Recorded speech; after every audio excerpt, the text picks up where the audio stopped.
My name is Adamu Wise. I'm a basic 9 student from Sonrise Christian International School. I guess what? I just completed a robotics bootcamp and it was pretty amazing.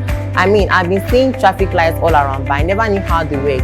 And today I got a practical feeling of how they work. And I hope that all of you watching out there will also have the same feeling as I had today. Thank you.